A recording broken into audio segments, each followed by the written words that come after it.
Hello students. Our today's topic is elements of staffing. Elements of staffing is also called components of staffing, or it may also be called aspects of staffing. In examination it may be asked in any way. And we have to understand that mainly there are three important aspects of staffing. The first is recruitment, the second is selection, and the third is training. What is recruitment? Earlier also we have learned that recruitment, it is a process of stimulating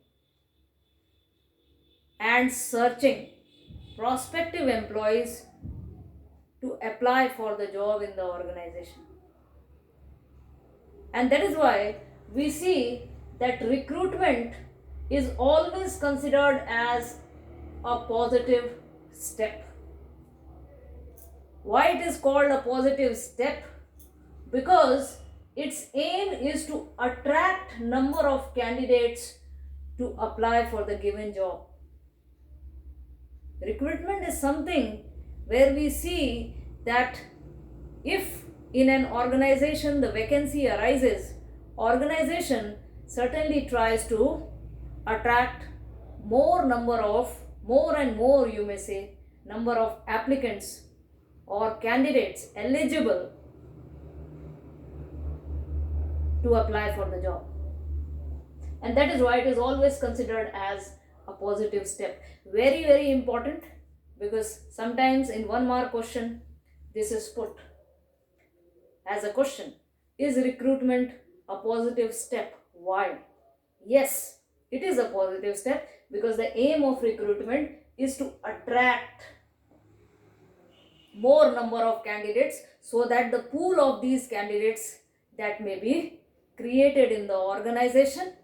And that is why we see that when more number of candidates apply, there is always a better chance of getting a suitable employee.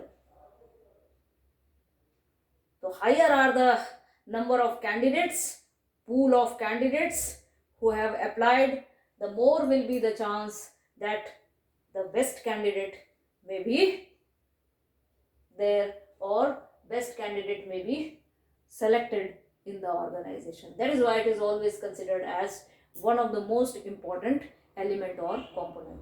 The second is selection. We have learned what is selection. Again, I am defining.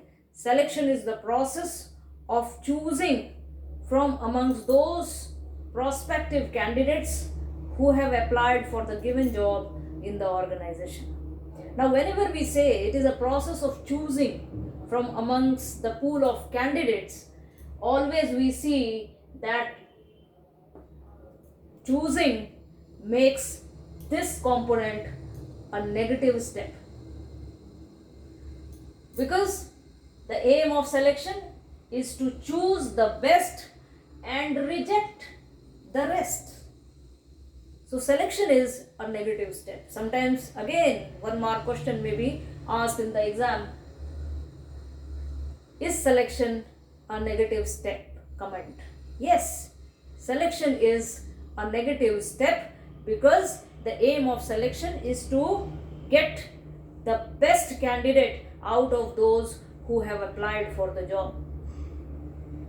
And that is why there is always, whenever there is a rejection involved, rejection leads to always negative aspect, and it is considered as a negative aspect. The third aspect is that of training. What is training? Training is the process of increasing the knowledge and skill of a person related with the job. Yesterday when we were talking about this staffing process, we had learned about training and development also. After we see that the candidate is selected and he is placed and oriented, then training and development comes into existence, because each and every employee has to be trained from time to time so that he can perform the job. The ability to perform the job becomes better with the help of training. So it is always a continuous activity which goes on in the organization for all the employees from time to time, starting from the topmost level to the lowest level in the organization. And once this training is provided to the employees, not only it benefits the employees, it also benefits the organization.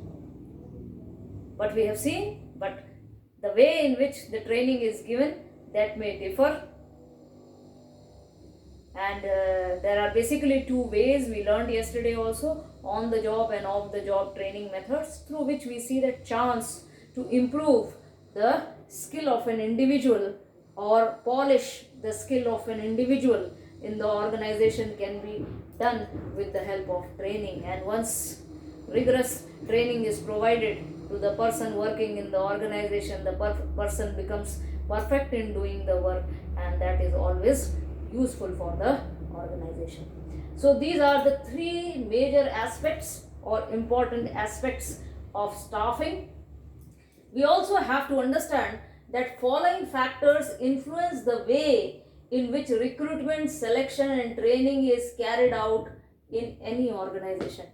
It may be asked in the exams, what are the factors which influence the way of recruitment, selection and training carried out in any organization. So these are just the points which has to be memorized, and 5-6 points should be, you may say, remembered. The first is the supply and demand of specific skills in the labor market. If the supply is more and the demand is less, it is going to affect this recruitment, selection and training procedure. We have learned cost of human resource planning, supply and demand of skills, cost of human resource planning. Planning always involves cost. So cost also impacts the recruitment, selection and training factor of any organization. Legal and political considerations, that has to be taken into consideration. We have earlier learned also unemployment rate impacts recruitment, selection. Technological developments, according to which we see that recruitment, selection and training factor is impacted. Then general economic environment, company's image, company's policy, labor market conditions. So these are some of the factors which influence the way in which the recruitment, selection and training is carried out in any organization. With this was a very small topic, but it had to be taken, and because this is part of your syllabus and very clearly it has been mentioned, components of staffing. So it may be asked in simple 1 mark question, or it may be also put in 3 marks question. So memorize it and see that you understand the concept properly. With this we have come to an end of this topic. Next we will be taking the first aspect or the element of staffing in detail. We will be talking about recruitment, the sources of recruitment, the advantages and disadvantages of recruitment. For the time being, we end this lecture here. Thank you.